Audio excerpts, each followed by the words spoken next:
It was a quiet afternoon at a small roadside diner just outside Los Angeles. The kind of place where the waitresses know the regulars by name, and the scent of black coffee and fried eggs hangs in the air. Steven Seagal, dressed simply in a black leather jacket and jeans, walked in with his usual calm swagger. Despite being a Hollywood legend, he looked more like a man enjoying peace than a celebrity seeking attention. He ordered a slice of apple pie and a coffee, greeting the staff with a polite nod. When it came time to pay, Steven reached into his jacket, pulled out a checkbook, and calmly wrote the amount. The cashier, a young woman named Lucy, smiled faintly, but frowned when she glanced at the name. Steven Seagal, she murmured under her breath. Her coworker leaned in. You really think that's him? Looks too quiet to be a movie star. Lucy shrugged, eyeing the signature suspiciously. Could be fake. People do weird things these days. Instead of asking politely, she slipped into the back and made a quick call to local law enforcement. Yeah, I think someone's trying to cash a fraudulent check, she said nervously. Within minutes, the bell above the diner door jingled again. This time, 2 police officers entered. Officer Craig Daniels and his partner, Officer Mason. They scanned the room and immediately locked eyes on Steven, still sipping his coffee, unaware of the growing tension. Daniels stepped forward. Sir, can we speak with you for a moment? Steven turned slowly, his deep voice calm but firm. Of course, officer. What's the problem? The check you just wrote, Daniel said sharply. Where'd you get it? Steven blinked, a hint of confusion crossing his face. Get it? I wrote it? The diner went silent. Forks paused midair. Daniel's hand hovered near his belt, his tone dripping with suspicion. You expect me to believe you're Steven Seagal? A few customers began whispering, pulling out their phones. One muttered, Oh, this is about to go bad. Steven placed his coffee cup down, his expression steady. Officer, he said quietly, I don't appreciate being accused without reason. What happened next left everyone in the diner absolutely speechless. The diner's hum of chatter vanished as soon as the officer's tone shifted from curious to confrontational. Officer Daniels stepped closer to Steven's booth, his jaw tight, his hand still hovering near his holster. His partner, Officer Mason, stayed a few feet behind, watchful, uncertain. Steven, calm as stone, looked from one officer to the other. I don't understand, he said evenly. What exactly is this about? Daniel snatched the check from the counter and waved it in front of him. This check looks fake, he said. Name doesn't match the signature. Routing numbers look off. I don't believe for a second that you're Steven Seagal. Steven tilted his head slightly, his dark glasses reflecting the officer's face. You're telling me? I forged a check with my own name on it. The crowd chuckled nervously, unsure whether to laugh or stay silent. Daniels didn't find it funny. You think this is a joke? You could be facing felony fraud. Steven's tone remained calm, his voice low but firm. I'm not here to cause trouble, officer. That's my check. You can verify it with the bank or my assistant. But Daniels wasn't listening. He saw the calm demeanor, not his confidence, but his defiance. He took a half-step closer, his shadow falling across the table. Sir, I'm giving you one last chance to tell me who you really are. The tension was thick enough to cut. The waitress Lucy bit her lip, realizing her quick phone call might have just spiraled out of control. The cook peeked through the kitchen window, whispering, Man, that's really Steven Seagal. A man in the corner started recording on his phone. This is crazy, he muttered. They're harassing the guy for paying with a check. Steven finally sighed. Look, officer, you're making a mistake. I'm happy to cooperate, but please don't raise your voice in front of these people. There's no need for hostility. Daniel smirked. Hostility. You think this is hostility? Wait till we get downtown. His partner, Mason, stepped forward. Craig, maybe we should double-check before I stay out of it. Daniel snapped. I know a fake when I see one. Steven's patience was thinning, though his voice never rose. You're accusing me without evidence? I've worked with law enforcement my whole career. I expect better judgment. That name law enforcement seemed to irritate Daniels even more. Oh, so now you're one of us? You some kind of movie cop? Whispers rippled through the diner. One woman whispered, He really is Steven Seagal, though. Another said, why doesn't he just tell them? But Steven didn't pull the fame card. He never did. Instead, he stood slowly, his tall frame commanding attention. He looked Daniels in the eye and said quietly, you should verify before you accuse. Daniels tensed, taking the stance of a man expecting resistance. Don't move. Steven froze, hands visible. The air was electric. You could hear the hum of the diner's neon sign and the soft beep of someone's phone recording. Officer Steven said again, calm as ever. You're escalating something that could have been handled with one phone call. Mason looked around, clearly uncomfortable now. Craig, everyone's watching, but Daniel's ego was already on fire. Then let them watch, he barked. Let them see what happens when someone lies to an officer. Steven's eyes narrowed just slightly. He didn't speak, didn't flinch, didn't move an inch. His silence spoke volumes. The composure of a man who'd faced real danger, not just loud voices. Lucy whispered to her coworker, what if it is real? What if he's telling the truth? The coworker sighed. Then that cop just picked the wrong guy to mess with. For a moment it seemed like Daniels might cool down. Mason reached out, placing a hand on his partner's shoulder, but Daniel shrugged him off. He's not leaving until I get answers. Steven took a slow breath. You already have them. Daniels glared at him. We'll see about that. He turned to Lucy. You called it in. You still think he's legit? Lucy hesitated. I don't know. I just thought something was off. He didn't look like what? Steven asked gently. Like someone who writes checks. Her face fell embarrassed. Daniel smirked, as if that somehow proved his point. Exactly. The diner's murmurs grew louder. Some started openly filming. A truck driver in the back called out, hey man, you're overreacting. He's not doing anything. Daniels turned on the man. Stay out of it. The officer's temper was slipping fast. Steven stayed steady, but everyone could feel it. The storm was coming. Then Steven said the one thing that pushed Daniels over the edge. Respect is a choice, officer. I hope you make the right one. Daniel's eyes darkened. The veins in his neck pulsed. Are you threatening me? Steven's voice was barely above a whisper. No, I'm reminding you who you are. The diner went completely silent. No one breathed. Every phone camera was pointed at them now. Mason, tense and uncertain, took a step forward. Craig, let's just butt Daniels cut him off, slamming his palm on the counter. Enough talk. Let's see what you're really hiding. He reached for Steven's jacket, and that's when everything went wrong. Have you ever been wrongly accused of something you didn't do?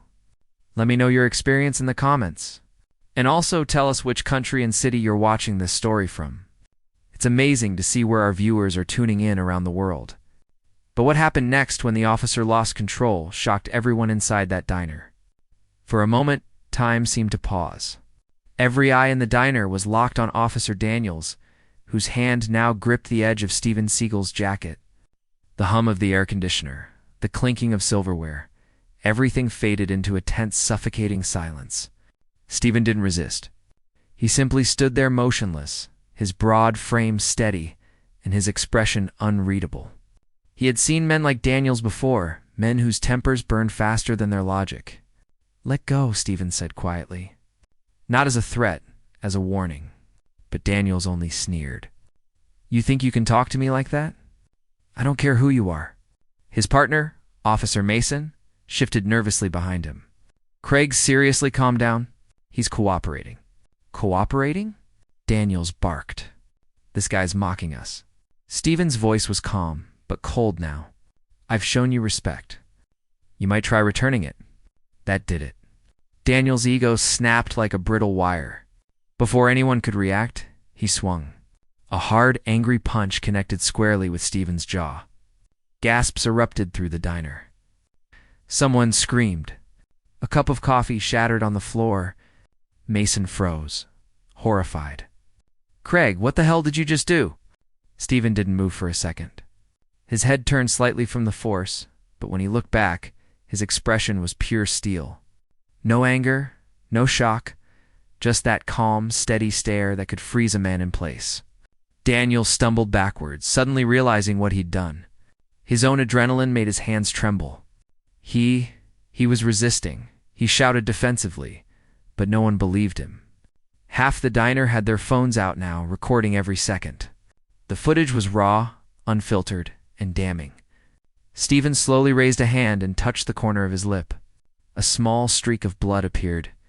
He glanced at it, then wiped it away with his thumb, and then he smiled. That slight, unnerving smile that made entire movie theaters go silent in his films. The crowd murmured louder. Lucy, the waitress, looked pale. "Oh my God," she whispered. "He hit him. He actually hit Steven Seagal." Steven straightened his jacket, his voice calm as ever. "You just made a mistake," he said. "A big one." Mason tried to intervene, stepping between them. "Craig, that's enough." He didn't fight back. He didn't do anything. But Daniel's pride was too wounded to retreat. "You saw that?" He was taunting me. "No," Stephen said softly. "I was reminding you of your duty." His words landed like a slap. Not loud, but sharp enough to sting. Daniels pointed at him, desperate to reclaim control. "You're under arrest?" "For what?" Stephen asked. For assaulting an officer," Daniel stammered, realizing how ridiculous it sounded even as he said it. The crowd erupted. "He didn't touch you. We saw everything. You're the one who hit him." One older man stood up, phone raised high. "I got it all on camera." "You're done, buddy." Daniels turned toward the crowd, eyes wide, face red with rage and fear. Mason grabbed his arm. "Craig, stop. You've gone too far." But Stephen wasn't interested in revenge or shouting.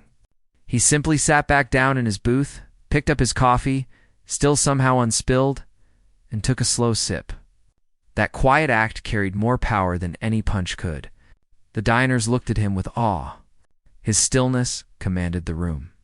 Even Mason stood frozen, realizing that this man wasn't just calm. He was in control. Daniels, breathing heavily, looked around and saw every phone pointed at him. The truth was already escaping through a dozen lenses, spreading far beyond that small diner. He took a shaky step back, muttering, "You people don't understand." He was being aggressive. Stephen looked up. "You threw the first punch. That's the only thing anyone will remember." Daniels couldn't respond. He turned toward the door, running a hand down his face, muttering under his breath as Mason radioed in backup, trying to salvage what was left of the situation. In the corner, Lucy whispered to her coworker. He didn't even flinch. He could have flattened that cop with one move, and he didn't. Her coworker nodded slowly. "That's real power." As Stephen stood to leave, the diners instinctively cleared a path for him. Not out of fear, out of respect. Before stepping outside, he looked back once at Daniels, who now sat slumped in a booth, face pale, sweat beading on his forehead. Stephen said only one thing. "Next time, check your facts before you throw a punch." Then he walked out into the sunlight. As calm as he had entered, the crowd erupted, half in applause, half in disbelief. Mason followed him out, trying to apologize, but Stephen simply waved it off. "Do your job," he said quietly. "Just do it right." The cameras kept rolling as the police cruiser lights flashed outside, the beginning of what would soon become a nationwide story. If you were in Stephen's place, and calm and being wrongly attacked, would you fight back or stay composed like he did? Type your answer in the comments below. But when witnesses came forward and the truth about the check finally came out, the officers' careers would never be the same again. Outside the diner, the flashing red and blue lights painted the walls like a warning. 2 more patrol cars arrived within minutes. Word had spread fast. An officer had struck a man during a simple check verification call. Inside, murmurs buzzed like static. Everyone was talking, whispering, replaying the moment over and over in disbelief. Steven Seagal stood quietly near the counter, his coffee now cold, while Officer Mason tried to calm the chaos. Daniels was pacing near the door, sweat trickling down his temple, mumbling excuses to himself. "Craig, you hit him," Mason said flatly. "There's no talking your way out of that," Daniels snapped. You saw how he looked at me like he was daring me. That's not a crime, Mason shot back. The tension between the officers was visible now, their voices low but heated. Customers exchanged glances, whispering, "This is bad. He's going to lose his job." Meanwhile, Lucy, the cashier who'd called 911, couldn't stay still. She clutched the receipt book, guilt gnawing at her.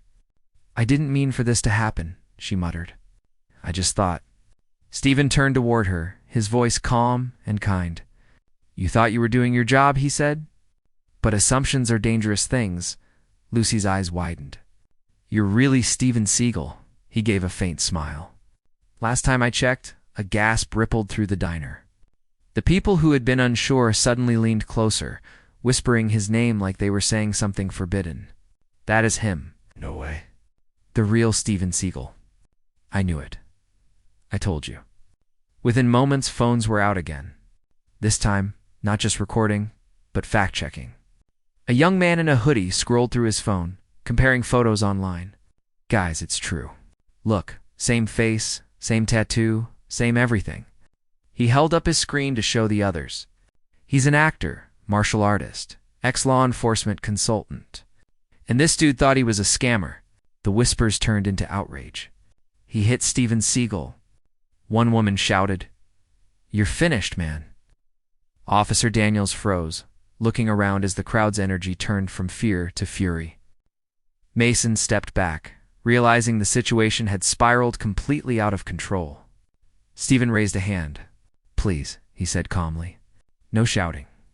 The truth doesn't need noise." Even in chaos, his tone carried authority. The kind that silenced a room without demanding it. Lucy covered her mouth, trembling. "I'm so sorry, Mr. Seagal. I swear I didn't mean." Stephen interrupted gently. "It's all right. What's done is done. What matters now is accountability." Outside, more officers arrived, and this time higher ranks. A sergeant entered, scanning the scene, his face hard. "What's going on here?" Before anyone could speak, a bystander approached him, phone raised. "We've got everything on camera." The officer hit him unprovoked. The sergeant frowned. "Hit who?" The man turned his phone around, showing the footage, and in it, Stephen's face was unmistakable. The sergeant blinked, his tone instantly shifting. "Wait, that's Steven Seagal." He turned toward Daniels, who stood rigid, his face ghost white. "You hit Steven Seagal." Daniels tried to speak, but his voice cracked. He was resisting. "No, he wasn't," Mason interrupted firmly. "He was calm from the start the entire time." The sergeant exhaled sharply, pinching the bridge of his nose. "You just assaulted a high-profile citizen on camera over a check that wasn't even fraudulent." Lucy, voice shaking, added, "The check already cleared, sir. I just got the bank confirmation message."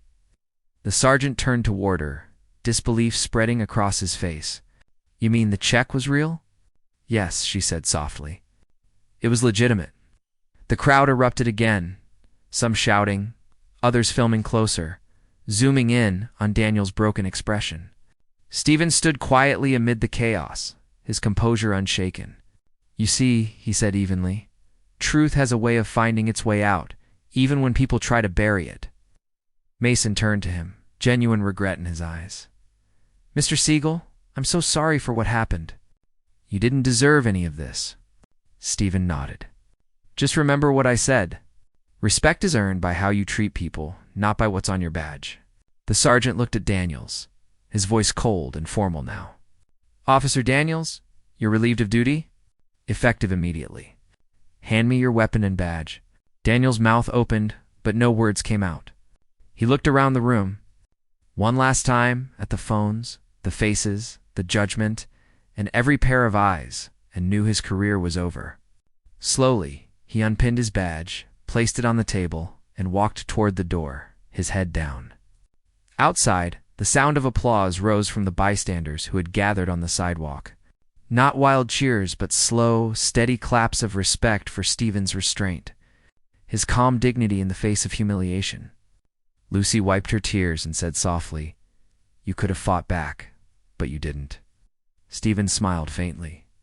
"That's because I already won," turned toward the door, the flashing lights reflecting in his sunglasses as he stepped out into the California sun. Behind him, Officer Mason whispered to the sergeant. He didn't even press charges. The sergeant nodded, watching Stephen leave. He didn't have to, but the story didn't end there. Within hours, the video would explode online, and the officer's punishment would shock everyone. By the next morning, the diner incident wasn't just local news. It was everywhere. Clips from half a dozen smartphones had gone viral overnight, each showing a different angle of the same shocking moment. Officer Daniels punching Steven Seagal in public. Unprovoked, headlines flashed across every platform. Cop punches Steven Seagal over alleged fake check. Truth will shock you. Hollywood star assaulted by officer stays calm. Teaches lesson in dignity. Outrage grows after viral video shows abuse of power. Millions of people were watching, sharing, and commenting. Some were furious, others were inspired, but everyone had one question on their minds. How could something like this happen? In Los Angeles, talk shows and podcasts dissected the footage frame by frame. Legal experts debated police conduct.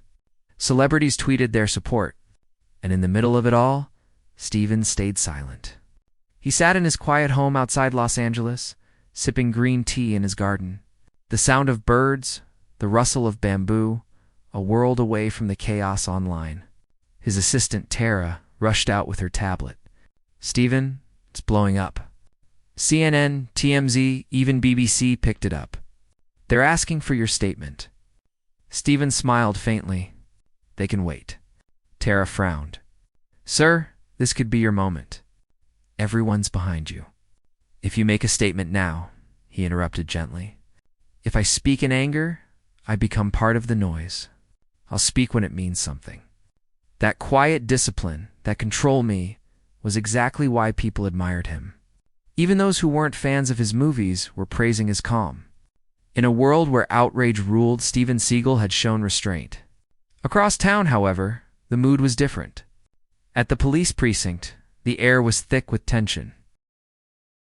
Officer Daniel sat in the chief's office, hands clasped, eyes hollow. He hadn't slept all night. Do you understand what you've done? The chief asked, his tone measured but deadly serious. Daniel swallowed hard.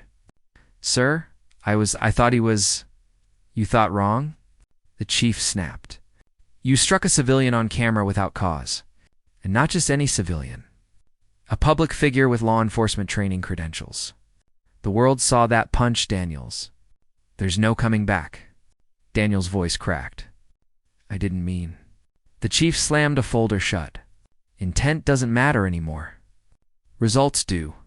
You embarrassed this department. You violated your oath, and you've made every decent cop's job harder. There was silence for a moment. The chief sighed. Internal Affairs will finish their report today. But for now, you're officially terminated. Daniels didn't argue. He just sat there numb, the weight of his pride crashing down on him. Meanwhile, Mason was being interviewed by the press. Officer Mason, one reporter asked, why didn't you intervene sooner? He hesitated. I tried, but when you're in the field with a partner losing control, you're faced with a choice. Protect your partner's pride or protect the public's trust. Chose too late. The clip aired everywhere. People praised Mason's honesty, but demanded deeper accountability. The department, under immense public pressure, announced a review of all use of force protocols. The scandal was growing beyond one diner. It had become a symbol, a mirror reflecting society's flaws. That evening, Steven finally agreed to an interview. Not with a news anchor or a major network, but with a small independent journalist who'd reached out respectfully. They met in his garden, the setting sun casting warm light across the scene. The journalist, nervous but sincere, began Mr. Seagal. The world saw you stay calm when most people would have fought back. Why? Steven looked out across the water. Because anger blinds judgment, he said. When someone disrespects you, you have two choices. Become like them or rise above them. I chose peace because peace wins in the end. The journalist leaned forward. What would you say to people who are angry, who feel this is another example of abuse of power? Steven paused. Be angry at injustice, not at people. People can change. Systems can improve, but only if we stay calm enough to demand it. The clip went live that night, and within hours, it had more views than the original diner footage. His words struck a chord. Thousands of comments poured in. This man just gave the most powerful response I've ever heard. Calm doesn't mean weak, and it means control. We need more people like Steven Seagal. By midnight, Daniel's name was trending wise, but not in sympathy. The department confirmed multiple suspensions, including 4 officers who failed to de-escalate. Lucy, the waitress, released her own public apology video, crying as she said, "I judge someone by appearance. I'll never make that mistake again." Stefan shared her video on his page with one short caption. Accountability isn't about punishment, and it's about learning. That single line was reposted thousands of times. It became the quote of the week. And while the media frenzy slowly shifted toward other stories, one thing stayed constant. The respect Steven had earned not from a movie fight, but from his refusal to throw one. What would you have done in Steven's place and fight back or stay calm? Comment your answer and the country you're watching from. But when the department's final decision came down and the officer's fate was sealed, the world saw one last twist no one expected. A week after the viral explosion, the city buzzed with anticipation. The police review board was meeting behind closed doors to finalize disciplinary actions against the officers involved. Every news outlet had a camera parked outside the precinct. Reporters spoke in hushed tones, microphones poised, waiting for the official statement that would determine careers and reputations. Inside, the atmosphere was suffocating. Officer Mason sat quietly in the back row, his hands folded, eyes heavy with guilt. Officer Craig Daniel sat 2 seats away, unshaven, exhausted, his badge already turned in. The chief sat at the head of the table, his expression unreadable. After reviewing the footage, multiple witness accounts, and both officers' statements, the chairwoman began. The board has reached its conclusion. The room went still. Officer Craig Daniels, you are found in violation of departmental conduct, misuse of force, and failure to uphold duty of respect. You are hereby terminated from service, effective immediately. Daniels closed his eyes, exhaling shakily. It wasn't unexpected, but hearing the words made it final. Officer Mason, she continued, while your actions did not constitute misconduct, your failure to intervene sooner requires accountability. You are suspended without pay for 30 days. Mason nodded, accepting it quietly. He had no defense. As the gavel struck, reporters outside erupted. Within minutes, the news was out. Both officers disciplined. Justice served. But even as the public celebrated the verdict, something else was brewing because Steven Seagal, the man at the center of it all, Mom, wasn't interested in punishment.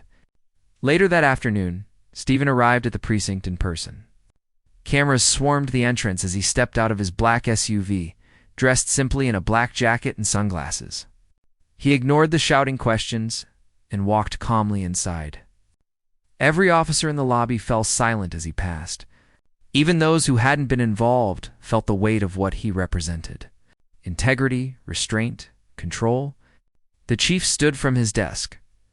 "Mr. Seagal," he said respectfully, "we didn't expect you." Steven nodded slightly. "I'm not here for cameras or headlines. I'm here for a conversation." He glanced at the hallway. "Is Daniel still here?" The chief hesitated, then motioned toward an empty office. "He's clearing out his locker." Steven walked over. Inside, Daniel sat slumped at a table, a small box of his belongings beside him. Badge, name tag, a few family photos. When he saw Steven, he froze. "You here to rub it in?" Daniels muttered bitterly. Steven shook his head. "No, I'm here to make peace." Daniels laughed dryly. "Peace? I ruined my career, embarrassed my department, and you. You became a hero because of me." "I didn't become anything because of you," Steven said calmly. "I just stayed true to myself. You let anger control you. Now, it's time to learn from it." Daniel's voice cracked. "You don't understand. I wasn't always like this. I used to believe in the badge. Then years of stress, disrespect, people lying to my face, and it changes you. That day, I saw a man I thought was mocking me. I snapped. Stephen studied him silently for a long moment. Then he said softly, "Pain doesn't excuse injustice, but acknowledging it. And that's the first step back." Daniels frowned. "Why are you even talking to me?" "I don't deserve it." "'Cause forgiveness isn't about who deserves it," Stephen replied. "It's about freeing yourself from hate." For the first time, Daniels looked up, really looked, and saw not an actor, not a viral symbol, but a man extending empathy to someone who had humiliated him in front of the world. The silence stretched. Finally, Daniels said, "You're a better man than I'll ever be." Stephen smiled faintly. "No, I just had more chances to learn from my mistakes." Outside, reporters were still waiting. When Stephen emerged, microphones flew toward him. "Mr. Seagal, how do you feel about the verdict? Do you think the punishment was enough? Will you sue the department?" Stephen paused at the top of the precinct steps. "No lawsuit," he said. The crowd went silent. The officer has already lost what matters most, his integrity. Taking more from him won't restore mine. "What I want is change." A reporter called out. "What kind of change?" "The kind that starts with respect," Stephen said. "No one should be judged by how they look, what they wear, or where they come from. We all make mistakes, but if we can't forgive, we'll never grow." That short speech went viral within hours, even faster than the diner footage. Clips flooded social media. Seagal forgives the officer who punched him. Asks for respect, not revenge. Real-life martial arts of the heart? Steven Seagal's calm message after chaos. People were stunned. Some said it was the most powerful thing he'd ever done, more than any movie role or speech. Meanwhile, Daniels disappeared from the spotlight. But weeks later, a quiet photo surfaced. Him volunteering at a local community center, helping underprivileged kids learn discipline through boxing. The caption read, "Trying to do better." And beneath it, someone commented, "Even Seagal would approve of this." That night, Stephen sat alone on his porch watching the sunset. Tara came out holding her phone. "You've seen the news?" she asked. Stephen smiled. "I saw something better. I saw a change." She tilted her head. "You think people will remember this?" He sipped his tea. "Maybe not the details, but they'll remember how it made them feel." He looked out toward the horizon. "That's enough. If you believe forgiveness is stronger than revenge, type peace in the comments and tell me where you're watching from." But when Stephen thought the story was over, and an unexpected message from the officer would remind him that his words had changed to life forever. 3 months passed. The noise had faded. The headlines were gone. The outrage cooled, and life had returned to its usual rhythm. But for Steven Seagal, something about that day in the diner lingered. Not as anger, but as a reminder. He often found himself revisiting the same spot each morning. His porch, a cup of green tea in hand, watching the sky shift from orange to gold. He had no idea that this calm morning would bring the story's most unexpected twist. Tara walked out holding her phone. "You might want to see this," she said softly. Stephen took the phone, scanning the screen. It was a message on social media, a long one sent from a private account. The name stopped him cold. Craig Daniels. For a moment, he hesitated. Then he began to read, "Mr. Seagal, I don't expect you to forgive me again, but I need you to know what your words did. The day you came to the station, I was angry at everyone, the department, the media, myself. I wanted to disappear. But when you spoke to me, something clicked. You didn't humiliate me. You didn't throw me away. You treated me like a man who could still change. That moment saved me." Stephen paused, his eyes narrowing slightly as he kept reading. "I started volunteering at a youth center downtown. I teach self-defense and discipline to kids who've already seen too much of the wrong kind of authority. Every time I step into that gym, I remember what you said, that forgiveness isn't weakness. I'm trying to prove you right." There was a photo attached. Daniel surrounded by smiling kids in boxing gloves, laughing, teaching. His expression was different now, softer, lighter. I'll never erase what I did, but I'm learning to be better than the man I was that day. Thank you for giving me that chance. Stephen lowered the phone slowly. For a long moment, he said nothing. Then he smiled. That quiet, knowing smile that carried both peace and sadness. Tara watched him silently. You okay? He nodded. Better than okay. That's the real victory. She looked thoughtful. You really think people can change like that? Stephen turned toward the horizon. I don't just think it. I've seen it. Sometimes a single act of mercy can change a life. Sometimes it takes years. But it starts with one choice, and not to fight when you could. Tara nodded slowly. So, are you going to reply? He looked back at the phone, the message still open, the photo still glowing on the screen. Then he typed just one sentence. Proud of you. Keep teaching peace. He hit send. For a long moment, he just sat there, the soft hum of the wind rustling through the trees. The world had moved on from the story, but for the two men who lived it, its lesson had just begun. Weeks later, the youth center posted a video on social media. It showed Officer Daniels, now Coach Craig, teaching a group of kids to breathe through anger, to control their reactions, to use strength for protection, not domination. At the end of the clip, he quoted Stephen's exact words from that day. Anger blinds judgment. Peace wins in the end. The video went viral again, not because of scandal, but because of redemption. People across the world commented, this story started with hate and ended with healing. Seagal didn't just stop a fight. He started a change. Back at his home, Stephen saw the clip. He smiled, leaned back in his chair, and whispered to himself, respect. That's what lasts. The sun dipped below the horizon, painting the sky in deep shades of orange. The same calm color as that first moment before everything began. And just like that, the story of a punch became a lesson the whole world would never forget. If you believe respect and forgiveness can change the world, type respect in the comments and tell me what city or country you're watching from.